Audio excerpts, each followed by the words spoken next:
Espírito Santo. Amém. Ave Maria, cheia de graça, o Senhor é convosco, bendita sois vós entre as mulheres, e bendito é o fruto do vosso ventre, Jesus. Santa Maria, Mãe de Deus, rogai por nós, pecadores, agora e na hora de nossa morte. Amém. Podeis vos assentar.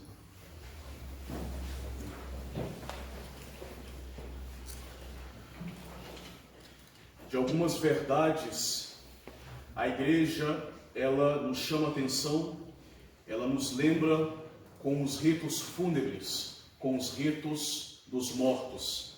De tal forma que diz o próprio Santo Agostinho que o rito dos mortos serve muito mais para os vivos do que para aqueles que se foram.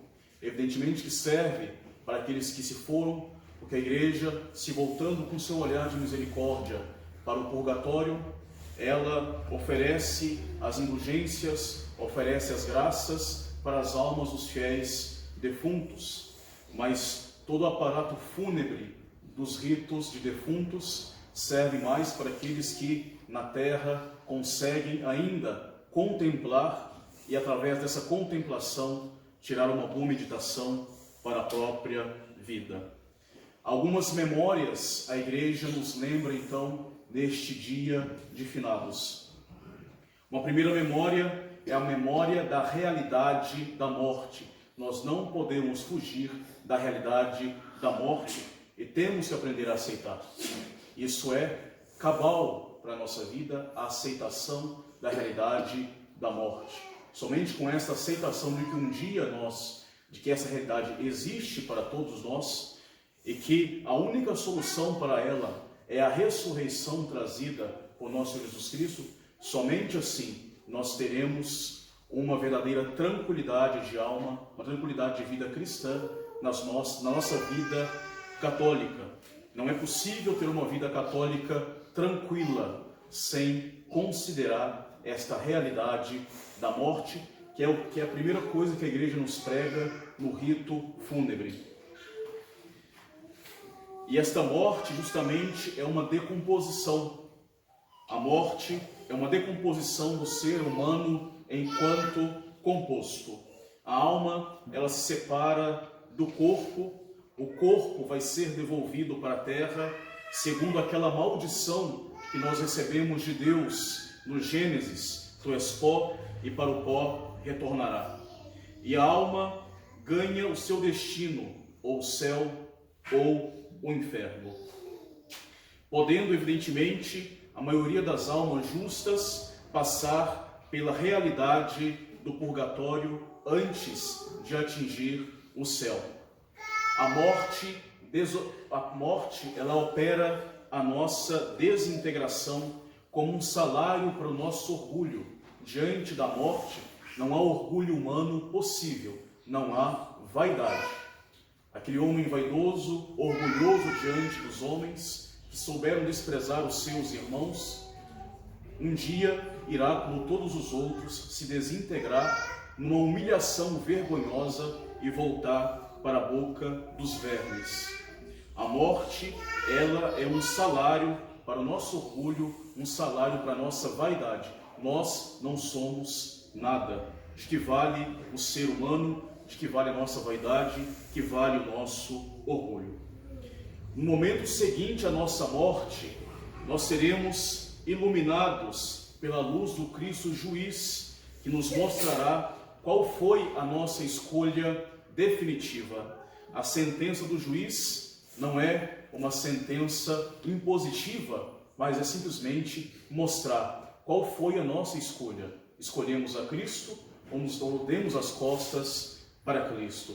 A luz do Cristo Juiz iluminará a nossa alma e apontará qual é o nosso caminho, qual foi a nossa escolha definitiva.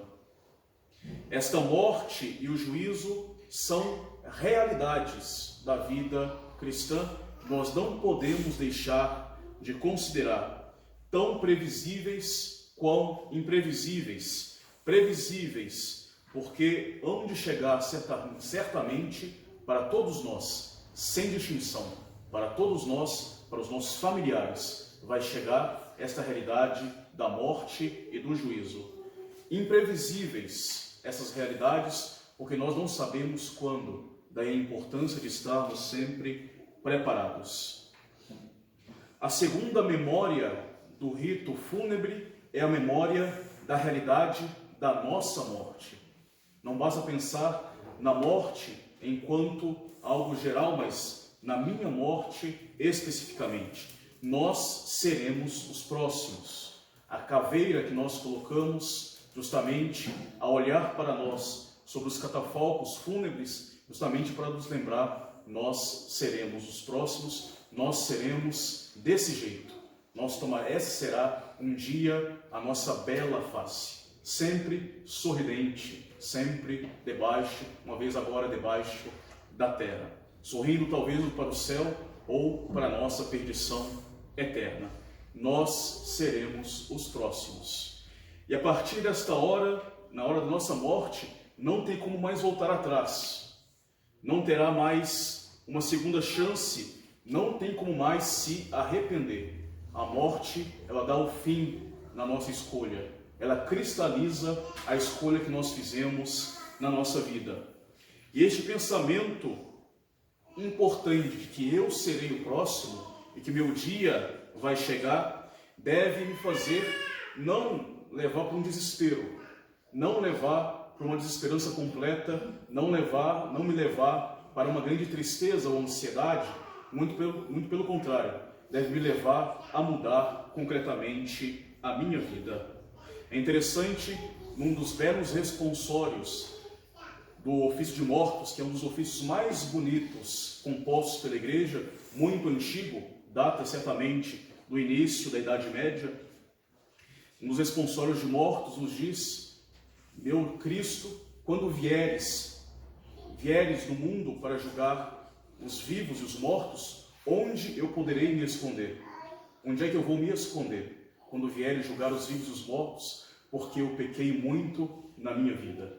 Evidentemente que não tem como se esconder do olhar do Cristo juiz. E justamente a continuação do responsório é justamente essa: então, perdoai-me, Senhor, porque eu pequei. Então, essa realidade da minha morte, do encontro com Cristo, deve fazer isso. Eu pequei muito, onde eu vou me esconder? Não tem como me esconder de Cristo, logo eu devo então me arrepender e voltar para a misericórdia de Cristo, que quer não a minha perdição, mas quer que eu me converta e que eu viva com Ele eternamente. Assim, eu devo, pensando na realidade da minha morte, pensar que eu devo mudar de vida, repensar os meus pensamentos, as minhas práticas, as minhas atitudes, os meus modos diante de mim mesmo, para comigo mesmo, para com Deus e também para com o meu próximo. Santo Afonso lhe diz claramente: tal se vive, tal se morre. Assim eu vivi, assim será a minha morte, e assim eu serei fixado na eternidade.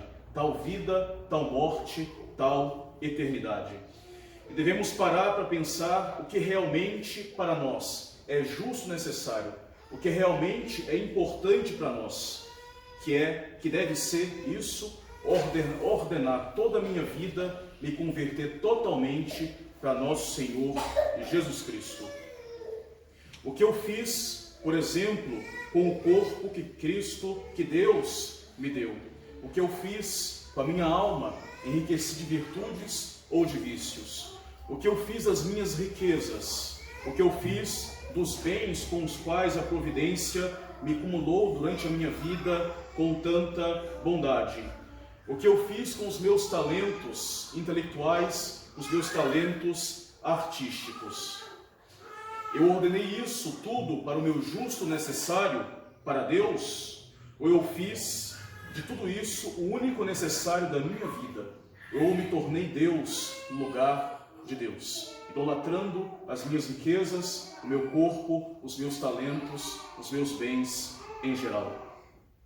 De tal modo, lembremos sempre no final: o caixão não tem gaveta, o caixão não tem cofre, o caixão não tem espelho. Tudo isso se perde. Ficarei somente eu e o Cristo juiz. Uma terceira memória do ofício de defuntos é a memória da ressurreição da carne e do juízo final. Esta carne que um dia foi deixada e voltou para a terra, esta carne voltará a se reunir outra vez na sua alma, com a sua alma, retomando aquela realidade humana integral, corpo e alma. E assim nós rezamos muito bem no final do nosso credo: eu creio na ressurreição da carne. Esta carne outra vez será chamada para reintegrar o composto humano. E assim nós iremos abraçar a nossa escolha enquanto homens perfeitos, homens compostos, perfeitos, íntegros, feitos por Deus, corpo e alma. E esta realidade da morte, da ressurreição da carne, do juízo final, do último juízo, é bem expressa na bela sequência da missa, conhecida como Dies Irae, que nos narra de forma bem poética a realidade das verdades do juízo final.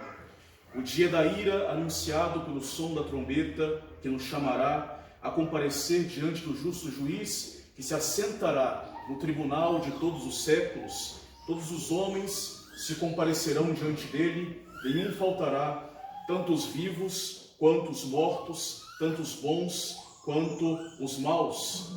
Haverá uma grande separação entre os bons e os maus, os bons para a vida eterna, os maus para a perdição eterna. Tudo isso num clima de choro e de esperança, de vergonha e de beleza, de justiça e de misericórdia. Nós estaremos também todos um dia diante do justo juiz que julgará a humanidade como um todo, como uma grande família, e vai fechar para sempre as portas da história humana.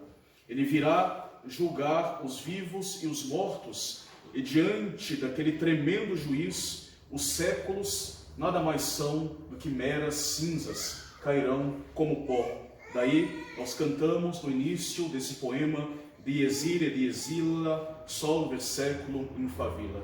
Dia da ira, aquele dia, os séculos se transformam em cinzas.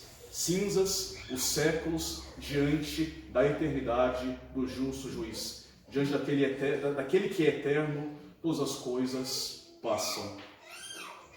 A quarta memória, e que é a mais importante para esse dia 2, dia de finados, é a memória daquelas pessoas que já se foram, daquelas pessoas que já não mais são vistas entre nós. É a memória daqueles que morreram, juntamente com a memória da realidade do purgatório. Nossos amigos, parentes, pessoas próximas, conhecidos e tantos outros desconhecidos de nós, deste mundo, mas certamente conhecidos de Deus, partiram e tiveram o seu destino. Todos estes nos precederam nesta dura realidade que é a morte. As almas que se foram julgadas por nosso Senhor, e como nós não conhecemos, por exemplo, o seu destino certo, nós devemos sempre rezar por elas. Pois se estiverem ainda naquele lugar, naquela realidade do purgatório, pagando o resto das suas penas, nós poderemos lhes prestar alguma ajuda. É a caridade cristã que se exerce do modo mais extremo, socorrer os irmãos que já não podem mais por si mesmos, porque partiram deste mundo. O céu e o inferno são duas realidades extremas, são duas estações finais do destino do ser humano. Com a morte se decide todas as coisas. Não haverá, depois da morte, no momento da morte, nenhum prazo para conversão, nenhum prazo para remorso daqueles que desperdiçaram todo o seu tempo concedido por Deus na terra para lutarem pelo único necessário, que é a sua salvação. Muitos atingem esse termo com a vida da graça, com a vida santificante na alma, com a amizade de Deus. E por conseguinte, como consequência, essas pessoas que partem na amizade de Deus, elas têm a certeza da vida eterna. Porém, muitas pessoas que partem deste mundo continuam devedoras dos castigos temporais merecidos pelos seus pecados, ou ainda pecados veniais que não foram expiados.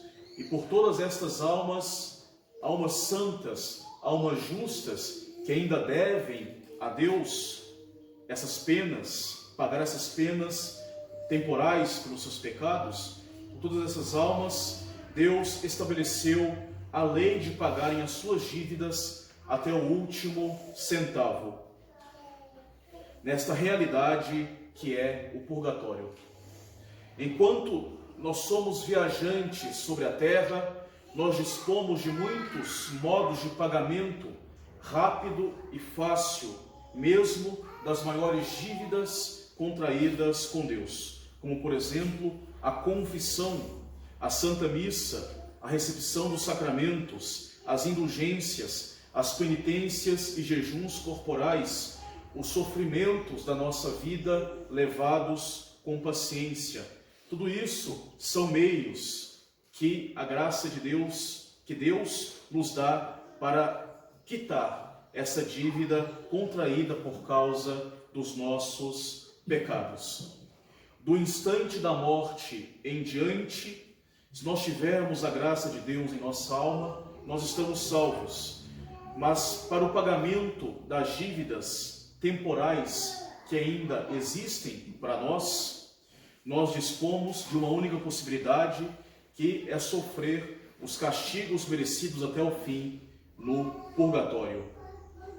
As almas separadas dos seus corpos, elas ficam sujeitas aos sofrimentos do purgatório até terem expiado devidamente a sua indesculpável negligência em não ter justamente aproveitado esses meios fáceis de pagar o castigo enquanto estavam na vida da terra. Ao mesmo tempo que sofrem duros sentimentos, essas almas do purgatório, elas, ao contrário daquelas almas que já estão condenadas, elas têm muitas consolações. A certeza da salvação, porque elas sabem que mais cedo ou mais tarde elas entrarão no céu. Elas têm uma verdadeira e plena conformidade com a vontade de Deus, pois as almas do purgatório veem claramente que as penas que elas sofrem são justíssimas e são fruto da misericórdia de Deus. As almas do purgatório, elas têm a alegria da purificação, porque o obstáculo à união perfeita com Deus está sendo retirado pelo processo de purificação.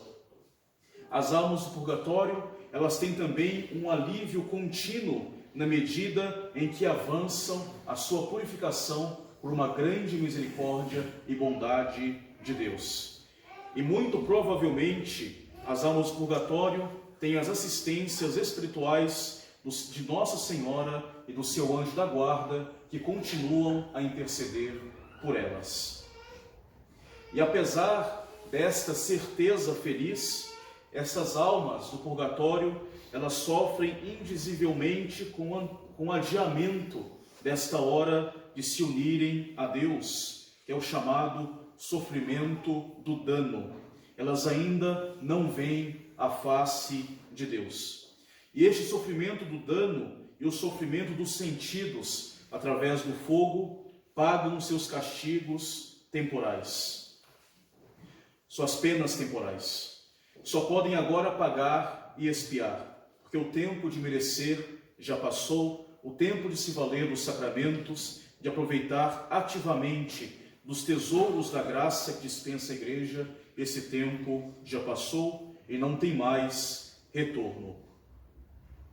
Nós, porém, nós podemos lhes valer de forma eficaz, em virtude do mistério da comunhão dos santos. Nós estamos unidos com a igreja militante e também com a igreja padecente em virtude da comunhão dos santos. Há uma real cooperação em toda a igreja unida que forma o corpo de Cristo. E assim como, por exemplo, a igreja triunfante intercede por nós, os santos, Nossa Senhora, os anjos, também nós podemos valer pelas almas do purgatório e interceder por elas. Nós podemos transferir às almas do purgatório as nossas satisfações, o valor expiatório de tudo quanto nós podemos fazer sobre a terra: missa, sacramentos, as penas sofridas, jejuns, orações, visitas ao cemitério.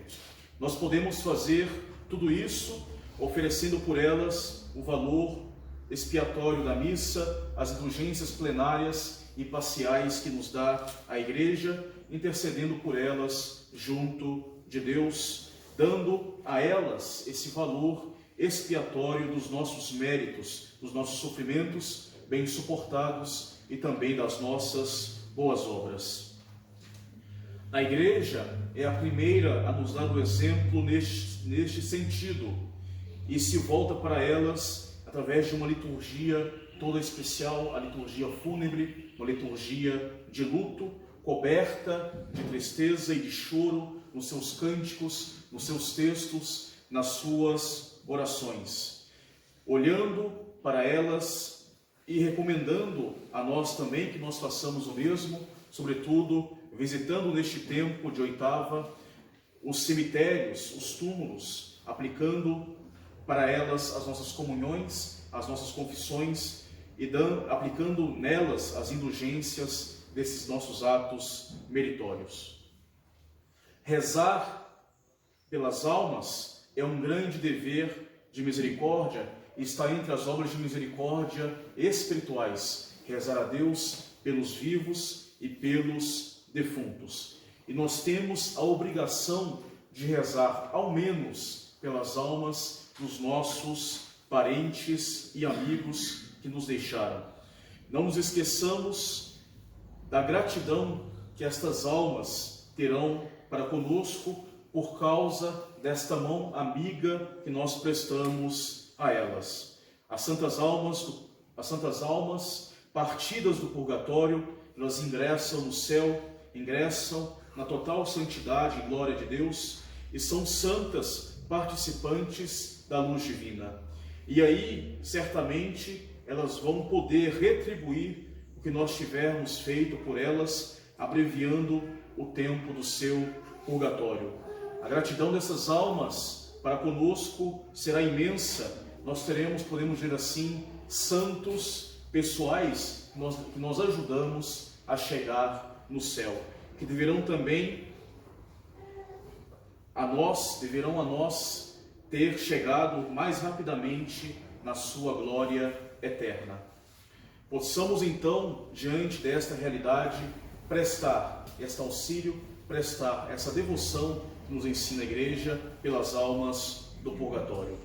O purgatório, ele é uma verdade que envolve uma grande responsabilidade da nossa parte, uma verdade que nos move para a prática deste modo de caridade para com o próximo, uma verdade que nos leva a pensar na realidade e na dureza da nossa morte, que nos leva a pensar na nossa vida, a pensar na nossa relação para com Deus e também para com o nosso próximo. São verdades consoladoras para as horas da morte, por exemplo, de uma pessoa amiga, de uma pessoa muito querida, de um familiar, para que nesse momento em que nós estivermos mergulhados numa certa tristeza, nós podemos ainda pensar que nós podemos de fato oferecer a eles uma ajuda, uma demonstração de um verdadeiro e concreto amor fraterno, um auxílio piedoso e generoso. A liturgia católica nos convida a chorar pelos nossos falecidos e pelos demais filhos da Igreja que já se foram deste mundo. Não chorar como fazem os pagãos que caem no completo desespero, ansiedade, mas chorar de forma cristã, chorar com lágrimas de penitência por nós mesmos, chorar com lágrimas de esperança para aqueles que se foram, e ser movidos por esta grande caridade que nos convida a Igreja, aplicando-nos a valer com eficácia por estes que já se foram, caso ainda eles penam no purgatório. E rogando a Deus por eles, para que um dia também eles, nesta comunhão maravilhosa dos santos, nessa comunhão maravilhosa dos membros da Igreja, eles também um dia, gloriosos no céu, eles possam rogar a Deus por nós. Possamos então neste dia refletir bem sobre esta realidade, rezar por aqueles que já se foram, sobretudo amigos, grandes amigos e familiares, pelos fiéis defuntos em geral, por aquelas almas que são as mais esquecidas e abandonadas no purgatório, por aquelas almas pelas quais não há pessoa que reze ainda por elas em vida. Tudo isso é uma grande obra de caridade para com os nossos irmãos falecidos. E, sobretudo, não esquecer essas primeiras verdades que nos inculca a Igreja, esses ritos fúnebres. Também a tristeza e o luto serve para nós, para que nós possamos entender muito bem a realidade da morte, a realidade da nossa morte, que tudo passa, que nós um dia também passaremos. E também buscar concretamente a nossa conversão para nosso Jesus Cristo, que um dia nos virá julgar como um juiz. É melhor, de fato, como diz São Luís Maria Grignon de Montfort, é melhor ser amigo daquele que vai me julgar. É melhor ser amigo do juiz e assim nada eu temerei e dessa forma eu não serei confundido eternamente. Louvado seja o nosso Senhor Jesus Cristo. Em nome do Pai, do Filho e do Espírito Santo. Amém.